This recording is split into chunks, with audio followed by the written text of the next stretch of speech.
Hola amigos viajeros poéticos, bienvenidos nuevamente a este canal donde navegamos entre versos y poetas descubriendo la belleza de la poesía. Como dice el título de este capítulo, vamos a hablar sobre 10 cosas que no sabías sobre canto general. A comenzar.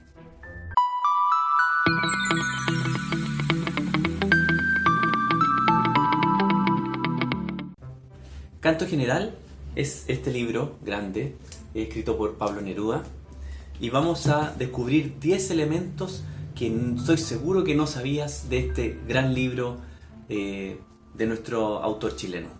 Vamos por número 1. ¿De qué trata Canto General?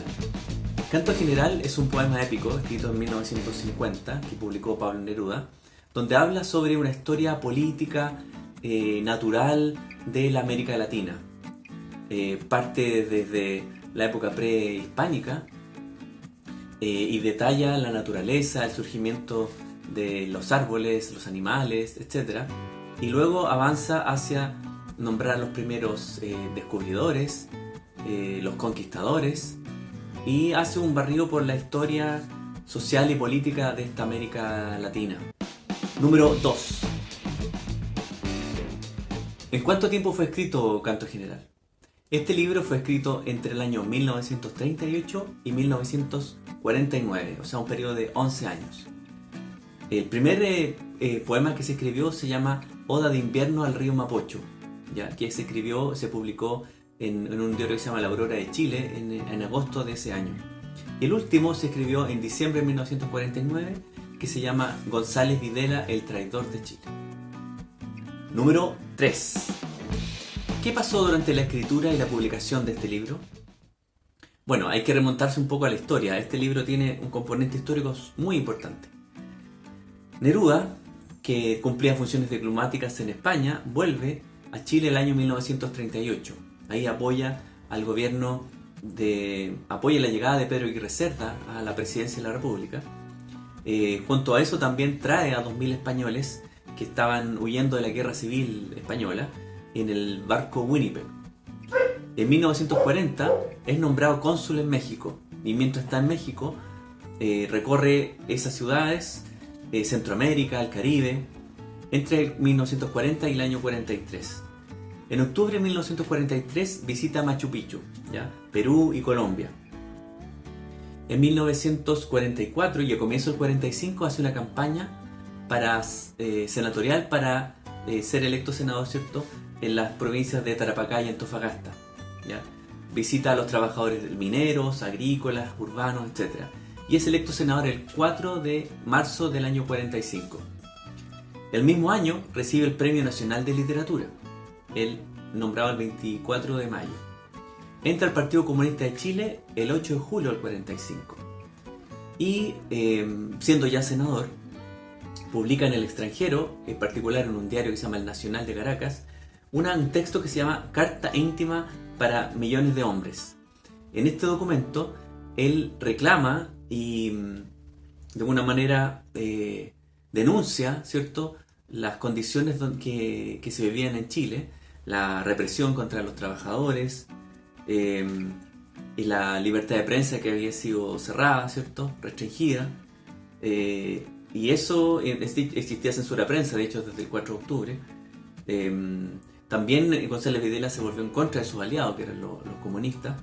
Y frente a eso, el gobierno González Videla presenta una solicitud de desafuero de Neruda para poder juzgarlo por traición a la patria. Y en esa época, siendo senador Neruda, pronuncia un discurso muy famoso que se llama Yo acuso. Ese fue el 6 de enero de 1948. Con eso, luego al poco tiempo, en febrero de ese año, el gobierno González Videla se desata en la búsqueda incesante de Neruda, y Neruda de alguna forma huye, ¿cierto? Huye del país, se refugia en distintas casas, entra a la clandestinidad, se refugia en casas en Santiago cuando ya no tenía otra opción, cruza la cordillera hacia Argentina, ¿ya?, con algunos documentos de identidad falsos, ¿ya?, y con muchas amistades logra cruzar, llega al sur de Chile, a través del lago Ranco, cruza el lago Ranco y después con otros amigos llega al lago Maihue y luego ahí cruza la cordillera a caballo. Es destituido del cargo en septiembre de 1948 debido a que en esa época González Videla prohibió el Partido Comunista por una ley que le llamaba la Ley de Defensa de la Democracia, que más comúnmente se conoce como la ley maldita. Estuvo en clandestinidad desde el año 48, desde febrero 48, y recién apareció en público en París en una conferencia por la paz en abril de 1949. En todo este periodo, Pablo Neruda, que estuvo clandestino, encerrado, así como en cuarentena, así como lo estamos haciendo nosotros, fue una época muy productiva para él poder concentrarse en este libro que él estaba trabajando hace mucho tiempo. Ya decíamos del año 38, y la época más fuerte, más intensa fue entre el año 48 y el 49, que fue la época en que él estuvo clandestino y de alguna manera huyendo de casa en casa con este fajo de papeles, ¿cierto? Que era este gran libro que él ya tenía en mente poder terminar. Número 4. ¿Cuántas secciones tiene el canto general? El canto general tiene 15 secciones o 15 cantos, ¿ya? Y les voy a nombrar los títulos, ¿ya? En el próximo video vamos a hablar en profundidad sobre este libro.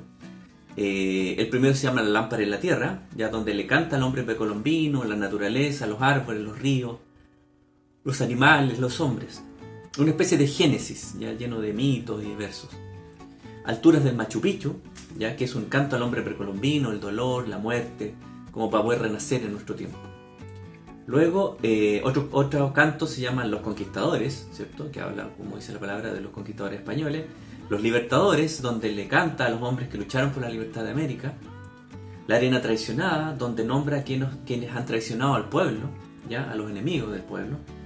Luego otro que se llama América no invoco tu nombre en vano, que es un canto lírico a América. Y luego el Canto General de Chile, es un canto específicamente sobre Chile, que está dedicado como a la geografía de nuestro país.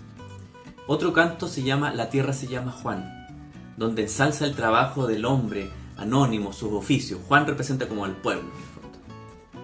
Otro canto se llama Que despierte el leñador. Es un llamado al hombre norteamericano a que despierte para luchar por la libertad y la democracia y los enemigos de esa democracia. Luego otro canto se llama El fugitivo, ¿ya? Donde detalla todas las andanzas que tuvo que hacer para esconderse de la persecución del gobierno de González Videla. Luego tenemos otro canto que se llama Las flores de Punitaqui, donde habla de los mineros de Punitaqui, la provincia de Coquimbo, norte de Chile. Los ríos del canto, que son cartas de amistad a 5 amigos, escritores y artistas. Coral de Año Nuevo, para la patria en tinieblas. Aquí es un canto bien hermoso donde él, en el exilio, en la clandestinidad, está por llegar el Año Nuevo y él se imagina y se sitúa en Chile. ¿Cómo sería estar en ese Año Nuevo en Chile? Y ese coral de Año Nuevo de una manera es un homenaje, ¿cierto?, a ese deseo que él tenía de volver a nuestro país. Luego los últimos 2 cantos se llaman El Gran Océano, ¿cierto?, donde escribe el mar, los hombres del mar, las islas, Rapa Nui, hace varios cantos sobre los indígenas de Rapa Nui. Y el último que se llama Yo Soy, que podríamos decir que fueron sus primeras memorias. En Neruda, en gran parte de su obra literaria, hay libros que son netamente de memorias. Este es el primer texto que habla sobre eso, donde recuerda su niñez, su juventud, sus viajes al Oriente Asiático, su paso por España, México, etc. Y sus poemas testamentarios, o sea, lo que él quería dejar una vez que él partiera. Número 5. ¿En qué etapa literaria de Pablo Neruda se encuentra Canto General? Si uno revisa la historia literaria de Pablo Neruda, podemos decir que hasta el año 45, más o menos, escribió 14 libros, ¿ya? Pasando de Crepusculario, los 20 poemas de amor, otros libros que no son tan conocidos como Tentativa del hombre infinito, Anillos, El habitante y su esperanza, El hombre entusiasmo. Luego viene Residencias en la Tierra, Residencia en la Tierra 1, 2 y la tercera, España en el corazón, etc. ¿Ya? Y Alturas del Machu Picchu, que se publicó el año 45, pero después entendemos que fue un fragmento, ¿cierto?, que se incorporó, o sea, un canto que se incorporó a Canto General. Número 6. ¿Cómo se imprimió este libro? A ver, este libro tuvo dos impresiones iniciales. La primera se realizó en México, el año 1950. ¿Por qué? Porque cuando ya Neruda había salido de Chile, había pasado por Argentina y luego estaba en Europa, a través de las gestiones que se hizo con el presidente mexicano de la época, logró que este mamotreto, ¿cierto?, de gran cantidad de páginas pudiera imprimirse en alguna parte. Y México abrió sus puertas y logró que en los talleres de la Nación se imprimió los primeros ejemplares de este libro. Y luego en Chile la tarea era mucho más difícil, mucho más ardua, porque el Partido Comunista estaba en la clandestinidad. Por lo tanto, se trató de editar este libro de alguna forma que no fuera descubierto, ¿ya? Este libro contaba en su primera edición con 5.000 ejemplares. Es un libro de 468 páginas en formato grande, que son de 27 por 19, o sea, un libro grande. Se dice que se usaron alrededor de 4 toneladas de papel. Entonces, para poder imprimirlo, tuvieron que, de alguna manera, burlar a la policía represiva de la época, y no podían usar cualquier imprenta, porque toda la propaganda de la oposición a Videla estaba siendo vigilada a través de las tipografías, o sea, del tipo de letra que se generaba cada panfleto, digamos. Por lo tanto, tuvieron que recurrir y encontrar una imprenta antigua, vieja, de hace 15 años que estaba en desuso, y esa la usaron porque no iba a dejar rastro respecto a lo que ya se había impreso en los últimos tiempos. Y para no generar rastros en un solo lugar, la elaboración del libro fue hecha en cada lugar, en muchos lugares distintos y de distintas personas. Por ejemplo, una persona se encargó de la composición mecánica, que tiene que ver con poner las letras, ¿cierto?, para armar este libro. Otro de la compaginación, otra persona se encargó de la encuadernación, y en otro taller se hicieron las tapas. O sea, y cada uno de ellos fue pasando de distintas lugares, ya, para que no fueran descubiertos. Finalmente, los ejemplares que se imprimieron en Chile le pusieron un pie de imprenta falso que decía Imprenta Juárez, México. Con eso despistaron a la policía de González Videla y le dijeron, pero ¿cómo este libro se nos arrancó? ¿Cómo logró ingresar a Chile desde México? Obviamente no lo descubrieron en ese momento. Número 7. ¿Cuál era el nombre original de este libro? Este libro inicialmente se iba a llamar Canto General de Chile, y esa era la tarea, el proyecto que tenía Neruda para este libro. Pero, en vista de los acontecimientos que se fueron desarrollando en la época, ¿cierto? Y los viajes que él hizo por México, Centroamérica, Colombia, Perú, etc., y sobre todo por la visita a Machu Picchu, fue algo que a él lo impactó mucho. Él dijo que él tenía que había una similitud, que había un encuentro, había puntos en común entre la historia de Chile, ¿ya?, y la historia de los otros países de América. Por lo tanto, se decidió a abrirse, ¿cierto?, y no solo quedarse en este canto general de Chile, sino que ser un canto general de América, ¿ya? E incorporó, ¿cierto?, la historia de América, a los libertadores de América, a los conquistadores de las distintas naciones de este continente, para que fuera un gran libro de identidad latinoamericana.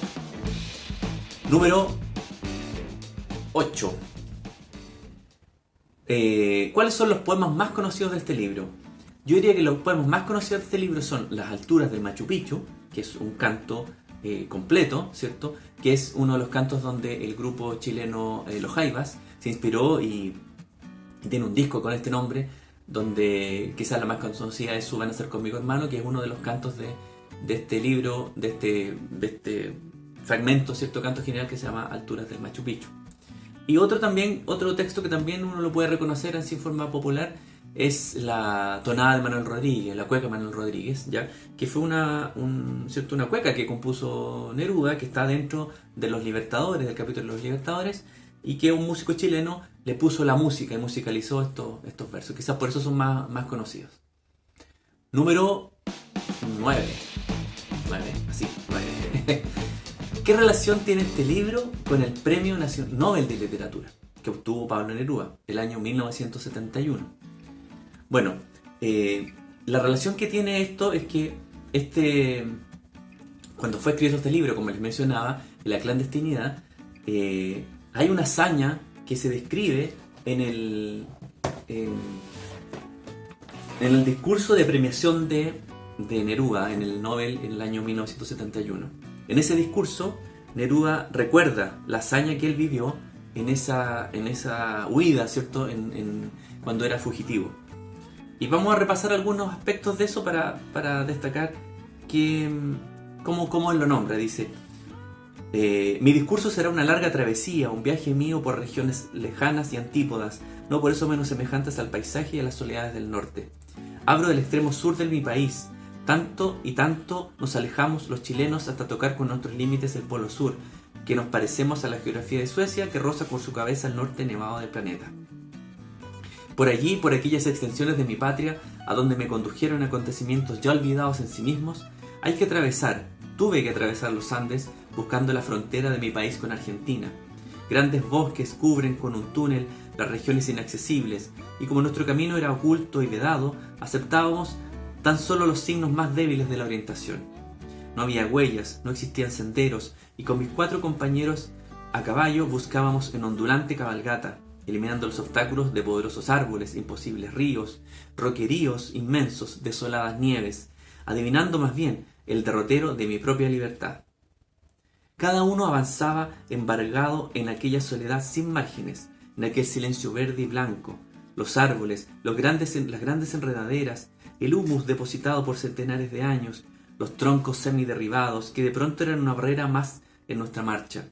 Todo era a la vez una naturaleza deslumbradora y secreta, y a la vez una creciente amenaza del frío, nieve, persecución.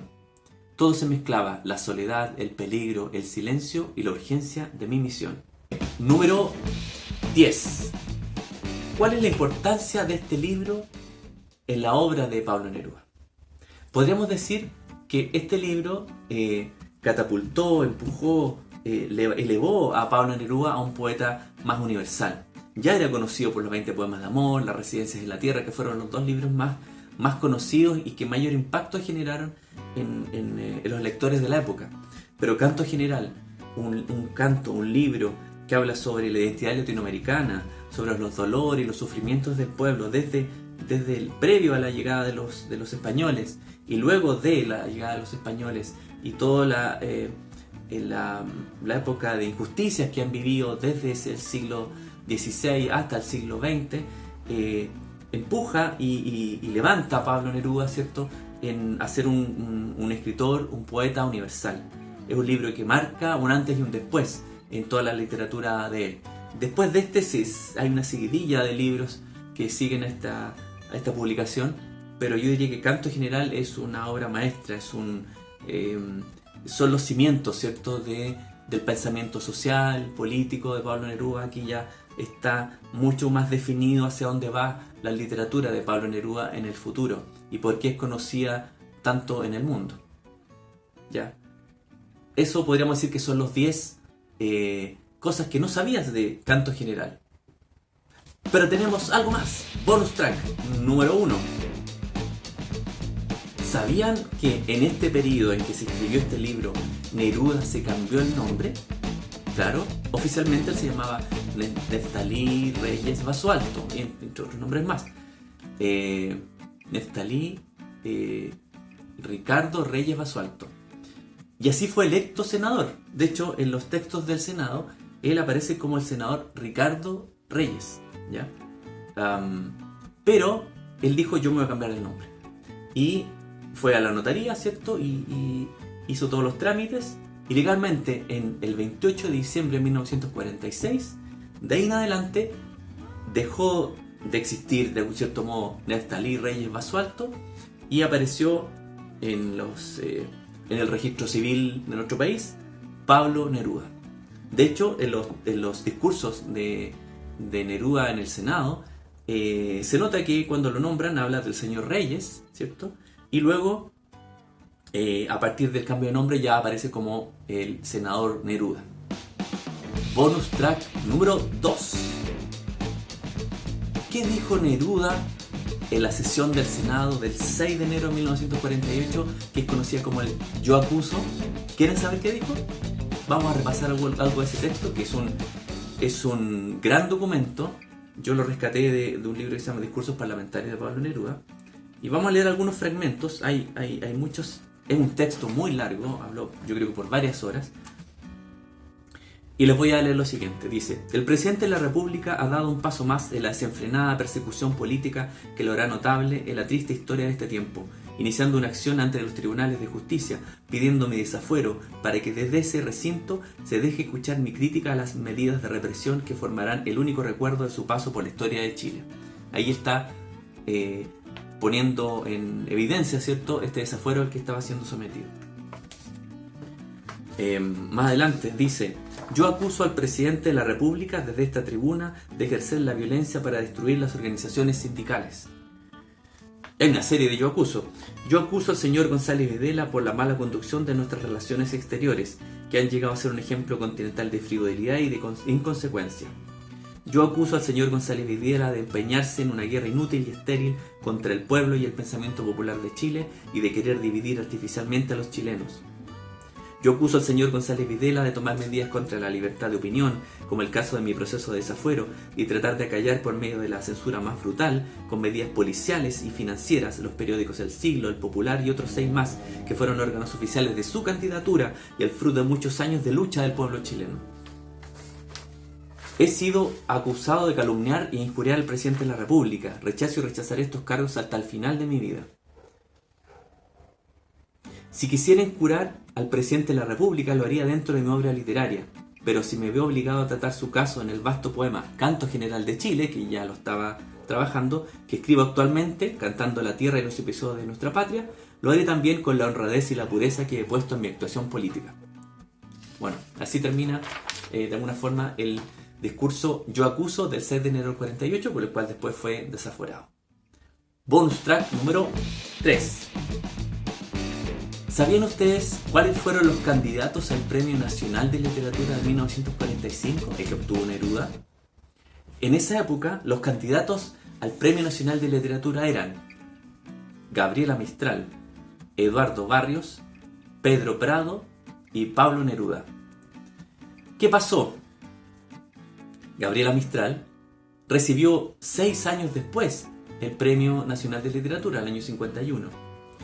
Gabriela Mistral había sido nominada, presentada para postular al Nobel de Literatura del año que ganó el año 45.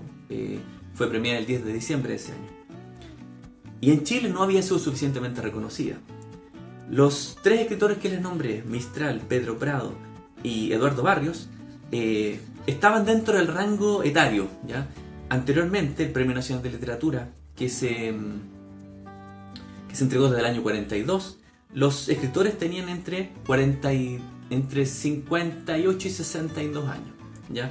En edad madura, ¿cierto?, donde ya habían hecho una carrera literaria importante, pero Neruda tenía 40 años. Era un caso de un poeta más joven, con pocos libros escritos, pero que era famoso nacional e internacionalmente. Diríamos que era un poeta más popular, era más conocido entre la juventud, no solo en Chile, sino que en el mundo. Y eso pesó mucho a la hora de querer premiarlo. Y se rompió de alguna forma el criterio que había hasta esa época, que era premiar trayectoria, madurez literaria, etc. Y frente a eso, se eligió a Pablo Neruda el año 1945. Gabriela se cometió, yo creo, una gran injusticia con Gabriela Mistral, que ese mismo año estaba nominada al Nobel. Podría ser una manera de resarcirse, ¿cierto?, de poder entregarle un premio en Chile, asumiendo que iba a ganar probablemente un premio afuera. Pero eso se postergó varios años más, y 6 años más Gabriela Mistral recibió ese premio, que era tremendamente merecido. Mistral era una mujer que era muy famosa diplomáticamente, culturalmente, había dejado muchas huellas hacia el año 45. Era cónsul, avisó en España, en Portugal, en Brasil, etc. Por lo tanto, tenía un peso específico muy importante en la cultura de nuestra América Latina. Pero bueno, así es la historia, así se sucedieron los hechos. Y bueno, ese fue el bonus track 3. Y esto fue el capítulo 10 cosas que no sabías de Canto General de Pablo Neruda. Nos vemos en el próximo capítulo.